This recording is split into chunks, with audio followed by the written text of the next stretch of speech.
Que a paz esteja com todos, caros ouvintes e acompanhantes do canal Fundamento dos Apóstolos e dos Profetas. Eu sou Samuel Cordeiro e hoje vamos dar sequência em nossos estudos proféticos, tratando hoje sobre os 3 espíritos imundos e também sobre a 7ª taça e 7ª trombeta, que se tratam ali do mesmo evento.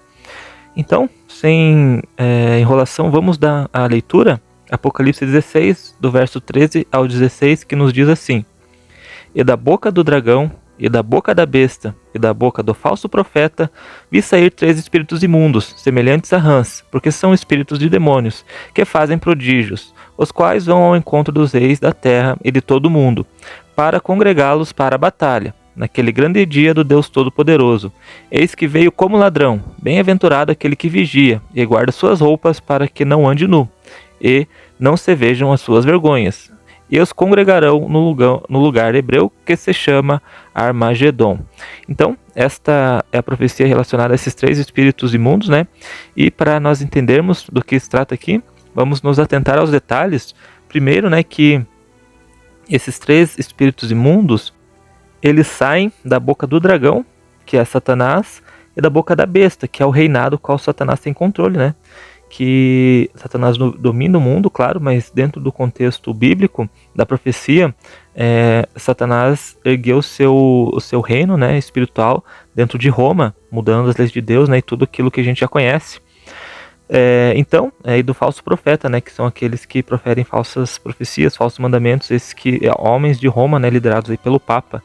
Então, esses 3 espíritos imundos, são semelhantes a rãs, que são animais também considerados imundos pela palavra de Deus. Estes são espíritos de demônios, claro, se saiu da boca do dragão, da ordem, do rei deste mundo, são espíritos de demônios, que trabalham a favor deste, e eles fazem muitos prodígios, como toda a história bíblica, a gente sempre vê que os demônios sim têm poder, para fazer prodígios, como são anjos caídos, então eles têm esse poderio que são muito mais, vão muito além do que o homem, Então os anjos vão muito além de nós, são superiores nesse âmbito, questão de prodígios. Então esses 3 espíritos imundos, influenciados pelo demônio mesmo, por Satanás, eles vão encontrar os reis da terra para congregá-los ao grande vale do Armagedon. Então o que a profecia está dizendo para nós? Que o que vai influenciar esses reis a irem até Armagedon contra Israel, na chamada Última Guerra, o que vai influenciar eles são 3 espíritos imundos, são 3 coisas que vão influenciá-los para chegar até aquele lugar no dia do Deus Todo-Poderoso. E é muito simples nós entendermos esses motivos, que vão levar esses demônios até lá e que influenciam as nações até hoje. Se nós buscarmos na história das guerras, os principais motivos que levam à guerra são bem claros. Então, a gente analisando um pouco do contexto histórico sobre guerras, sobre domínio, sobre poder, nós vemos que 3 razões são muito fortes para isso. A primeira delas é a grande razão política, política de crescer armamento, de ter o poderio sobre outras nações, de ter maiores riquezas e poder aí se manter no topo do mundo, Então a razão política é uma das principais que levam os homens à guerra, junto com a economia, também questão econômica, Então cada país pensando em si, exploram outros países menores. Isso na história, a gente vê muito, inclusive aqui com o nosso país, que foi colonizado pelos portugueses. Então a política junto com o poder econômico são grandes 2 motivos que levam praticamente a todas as guerras, E o terceiro motivo também a gente não pode deixar de citar, é o motivo religioso, que a princípio sempre tem um argumento, um ideal religioso no meio de grandes guerras.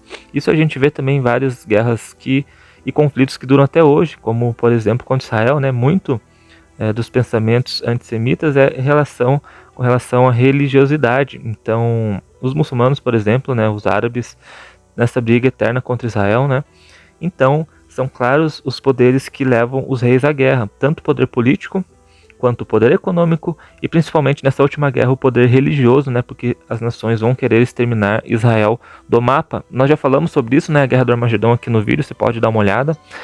Fala muito lá em Joel capítulo 3, Zacarias 14, são vários profetas que anunciam essa grande última guerra, com bastante detalhes também, Ezequiel 38, 39. Se você tem interesse em saber as nações, saber sobre esses textos proféticos, procure aí no nosso canal os vídeos sobre a Guerra do Armagedon. Essa profecia é muito simples, não há muito o que se estender nela, que o inimigo vai influenciar as nações na questão política, econômica, religiosa, né?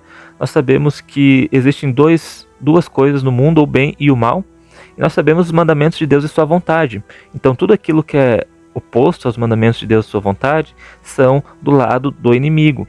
Então esses três espíritos imundos nós podemos claramente, né, tranquilamente interpretá-los, que são influenciados, né, pelo nosso inimigo a levar a guerra contra Israel, que são justamente a questão política sobre o Estado de Israel, econômica, que está por trás de toda a guerra, e também a questão religiosa, principalmente por causa dos árabes. Nós percebemos que isso, né, logo após a seca do Eufrates, conforme estudamos no último vídeo, onde a preparação para os reis do Oriente, né, chegarem no local chamado Armagedon. Então, essa profecia, né, ela dá sequência a isso, né? Então, após secar o Eufrates, em termos proféticos, esses espíritos imundos, né, essas influências sobre o poder, principalmente em Israel, né, onde é o foco da próxima guerra, vão levar todas as nações ao vale chamado Armagedão, conforme diz aí no último verso que nós lemos aqui, conforme você pode estar acompanhando aí na imagem. Então, resumindo, né, em um estudo rápido sobre esse tema, é nítido, né, o que desencadeia as guerras, né, poder aí político, econômico, militar, né, misturado aí com político, né, o grande demonstrar o poder militar, né, e também religioso. Então esse é o contexto, né, que levará as nações contra Israel, que é anunciada essa guerra, né, desde os antigos profetas. Agora, nesse capítulo de Apocalipse, ele foi revelado com mais detalhes através do profeta João, lá na ilha de Patmos. Agora vamos à leitura aí da sétima taça. Então, Apocalipse 16, do verso 17 a 21, que diz: E o sétimo anjo derramou sua taça no ar, e saiu grande voz do templo do céu, do trono, dizendo: Está feito. E houve vozes e trovões e relâmpagos, e houve um grande terremoto, como nunca houve desde que há homem sobre a terra. Tal foi esse de tão grande terremoto. E a grande cidade fendeu-se em 3 partes.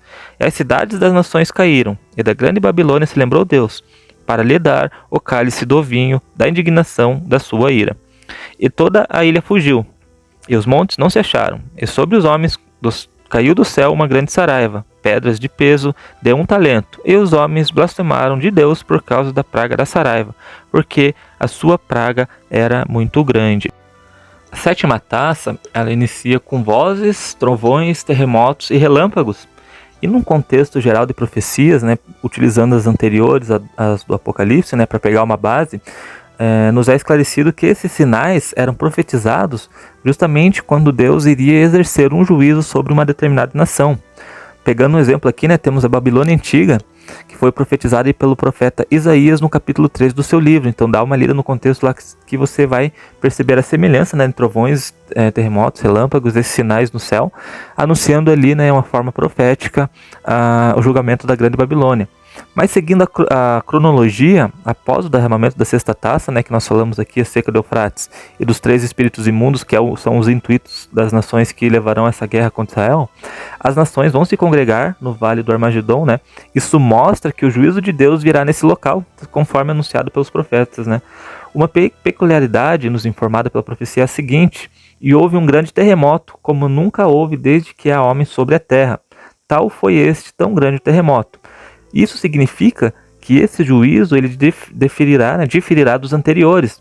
Isso porque não é apenas para uma nação. Então esse grande terremoto, né, é o abalo das nações que vão contra Israel.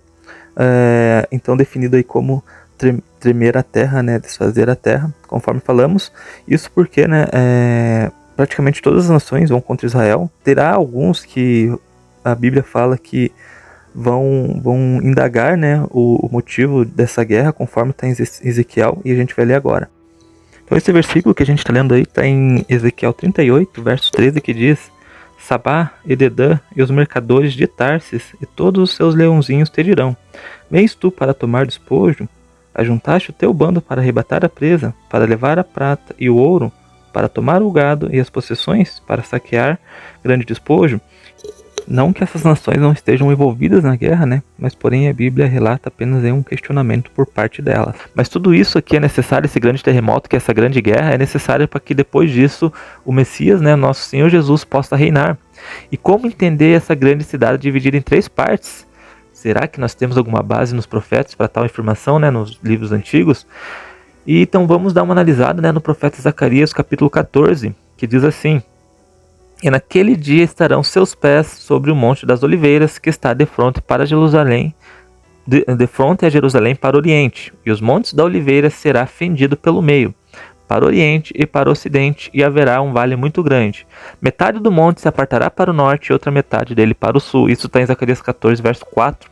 E quando a gente analisa esse verso, nós percebemos aqui que o Monte das Oliveiras, né, ele vai ser dividido em duas partes.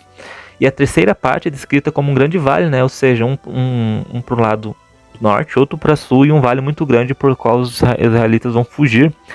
E esse é o momento do retorno de Cristo, né, pelo que nós já estudamos, que vencerá essas nações, concluindo o entendimento da frase profética que diz assim: E a grande cidade fendeu-se em 3 partes, e as cidades das nações caíram.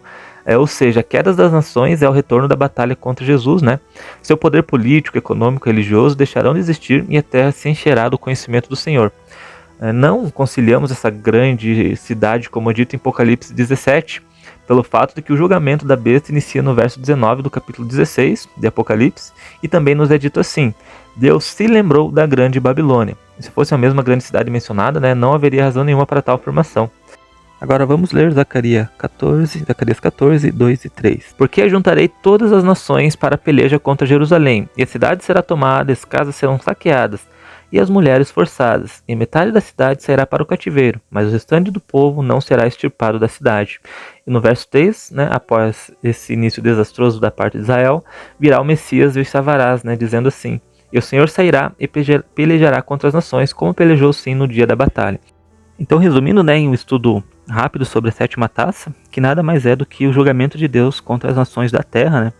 E fechando assim o estudo das 7 taças, onde vimos, né, desde o início da queda de Roma, né, Roma eclesiástica, com o surgimento ali de pensamentos contrários à sua doutrina, como o iluminismo, né, até a derrota ali para Napoleão Bonaparte, até ficar ali com o Estado do Vaticano, né, onde, repito sempre, muitas pessoas associam como um grande feito a Roma ter conseguido ficar com o Estado do Vaticano, sendo que antes disso ela dominava praticamente todo mundo, né? Então, se você domina todo mundo e a partir do momento alguém te tira o poder e te deixa só localizado em um pequeno pedaço de terra, então isso não pode jamais ser visto como uma grande conquista.